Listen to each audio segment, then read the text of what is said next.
Hello, good afternoon po sa inyo lahat. At nandito po tayo ngayon guys sa kanto mismo ng San Juan Nepomuceno, Betes, Guagua, Pampanga or Purok Puno.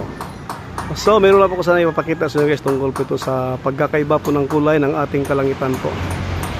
At ayon po sa mga karamihan guys, pag ganito daw po ang dating ng ating kalangitan ay meron po darating na malakas na ulan.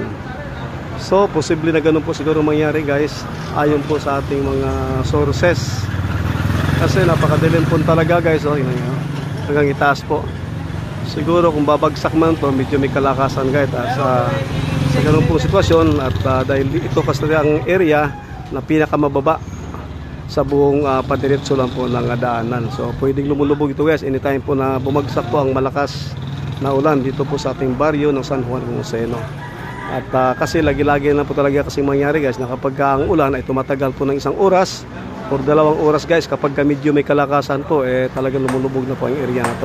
At hindi po talaga maiwasan dahil nga po sa hindi po talaga kakakayanin ng ating mga kanal na hindi man talaga siya totally kalakihan. Ganoon na po siya guys, may takip pa siya. So hindi po talaga natin hindi po talaga kakayanin niya guys na ipasok agad ang lahat ng binabagsak po ng kalangitan na ulan na makapasok po agad sa pinakamalaking dam dito po sa atin pong kinakatayuan. Ibali magkabila lang kasi ito guys. At ang iba po nito, ito po kasi nakasara, hindi man talaga siya talaga malawak.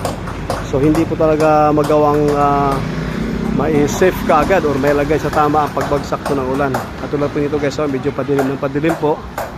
So siguro, mamayang konti po siguro ay maasahan na po natin ang hindi po natin inasahan na posibleng babagsak na po ito guys. Kasi kabuuhan na po kasi ito. Tingnan niyo po guys, oh.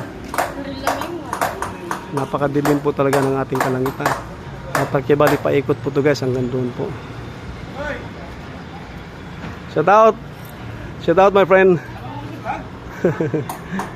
At ito guys, may nagpa-shout out po tayong kaibigan dito lang po sa may kanto na gumagawa po sila ng ano guys, yung buong parang monumento guys, ganun po siya guys, oh. Okay, so medyo romantic na po talaga na guys, at hindi po tayo nagkakamali sa baka sakali po na parang babagsak mo ulan. So ganyan po ang kailangan ginagawa guys, oh. Yung paggawa po ng mga parang golden na dinudukit po yun sa magitan po ng pagpupukpok lang po ng isang malapad ng tanso hanggang sa mabuo po ang isang dekorasyon po ng ating pong may kapal na nakapalibot po sa kanya. And now, tignan nyo guys, padilim na padilim siya guys, oh, at medyo nakatakot tignan.